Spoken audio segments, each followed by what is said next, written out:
Hi guys, what's up, what's down, what's sideways? I haven't made a video in a long while, so hello. Um, Reverted back to old lighting. Half shadow, half light. Excuse the mess. You know when you go to clean something up and sometimes you can make things a lot messier and until it gets to that cleaner stage? It's a really nice analogy for life, but that's what's going on here. And I'm sitting right underneath the light today, so bear with me. I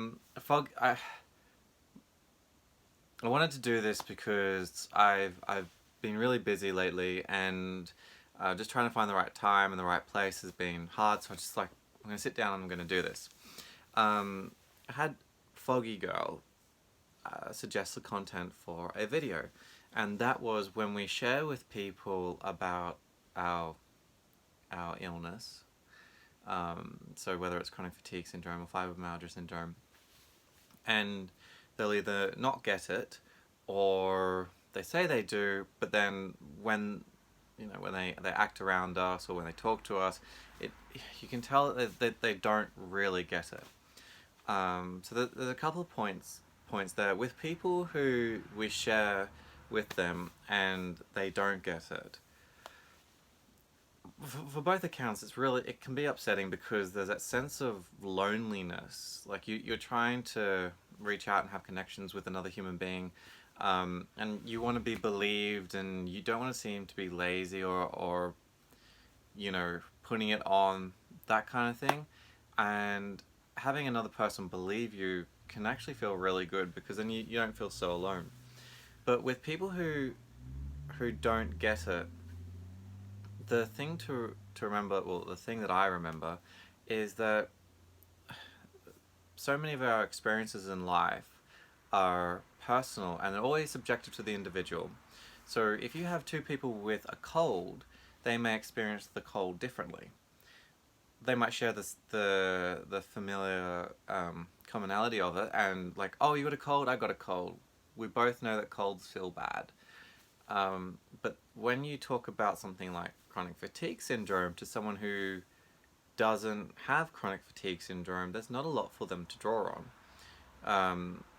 They might feel tired or lethargic, but that could be just diet or mental or lifestyle choices.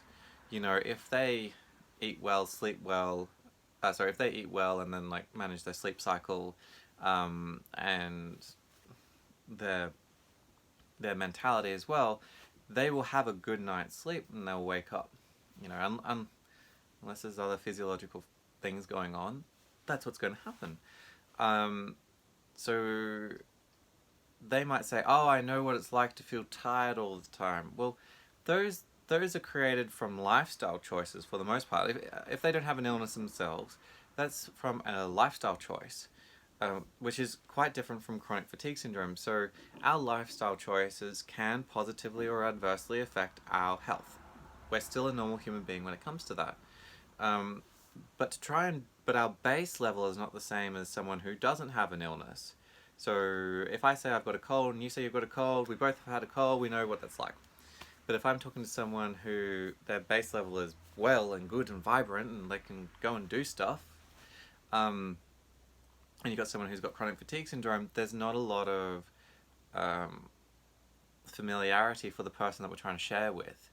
So some people like to make it really big. So if you've got chronic fatigue syndrome, sometimes people like to embellish it.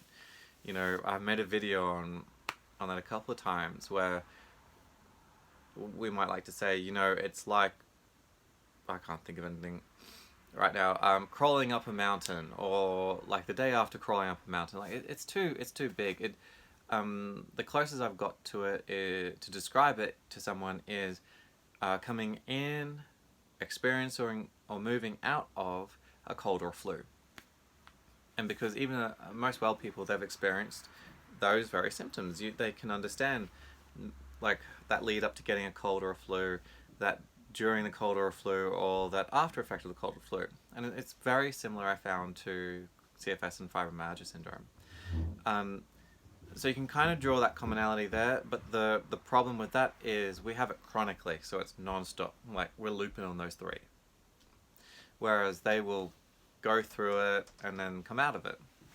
So there's that issue there to remember. And it's sometimes they will say things that are hurtful, but from just your point of view, just remember that if you share it with someone and they don't believe it, then that doesn't take away the fact that it's not happening to you.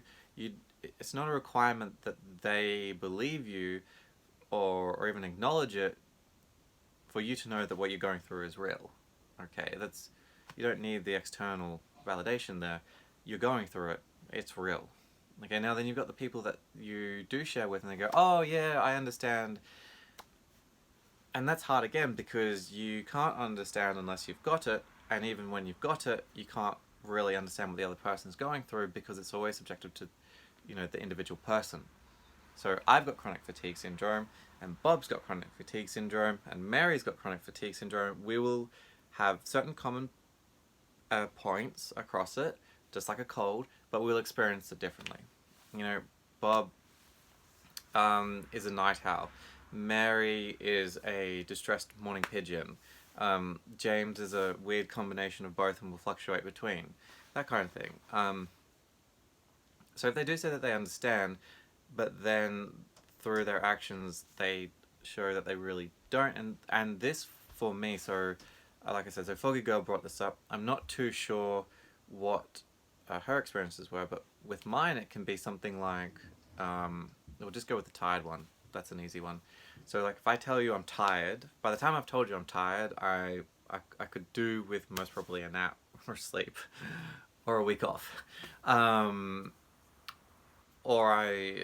That kind of thing. And sometimes what will happen is you get treated as though there's nothing wrong with you, and it's just, there's that expectation for normalcy. Oh, why didn't you do that particular task that's really easy to get done all the time? I just couldn't. And that's the answer. I just couldn't. And if you understand, like, we're going to take away that you're not lazy. And if you understand that a person with CFS who says, I just couldn't there and then to show your understanding would be okay, and just back off, ask, is there something that we can do to make it easier to accomplish that task? But it's when there's that enforced, that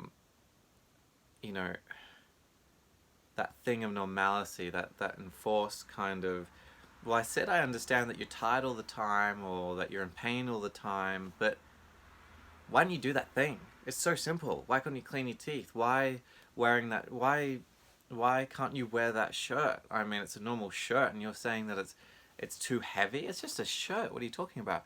See, so those kind of things there. Now, once again, it comes back to trying to find a common ground, or realizing that they haven't experienced it, they're not going to get it. You can try and educate them. It's like, hey, look, some of the symptoms are XYZ, and I experienced this. So sometimes this shirt is too heavy. Sometimes I won't be able to get out of bed until midday. Sometimes, whatever it is. You can try and educate them. And then it's not a reflection on you whether or not they believe you. It's not a reflection on you whether or not they adjust how they treat you. Okay? You have something, and you are going to be dealing with the best way you can. It can be very sad and lonely in a world where you're trapped in your own body, trapped in your own mind, and you wanting some of that human interaction, and you want that interaction to be meaningful, but the other person on the other end doesn't quite believe you that today you just couldn't get out of bed and it's an in-bed day, or that kind of thing. Or, that you can't be touched a certain way because your body is just way too painful in a certain area. But their validation, once again, isn't required for Like, you don't feel that you've got to seek that to justify your chronic fatigue syndrome. If you've got chronic fatigue syndrome, or fibromyalgia syndrome, or any other illness, or chronic or otherwise, you have it. You don't have to justify it to other people. I know you'll want to. If you're like me, you want to, or you're trying to like prove that you're not someone lazy who's just putting it on. It's just, you have this. It's something you have to work with every day of your life. Every human being has challenges that they have to work with every day of their life. Our challenge is just this. It's just different like that. So yeah, it can be hard. My biggest takeaway, I hope, is that you don't feel that there's a reflection on you. And yes, I know it can be sad and lonely, but hopefully knowing that it's not a reflection on you will make it a little bit easier.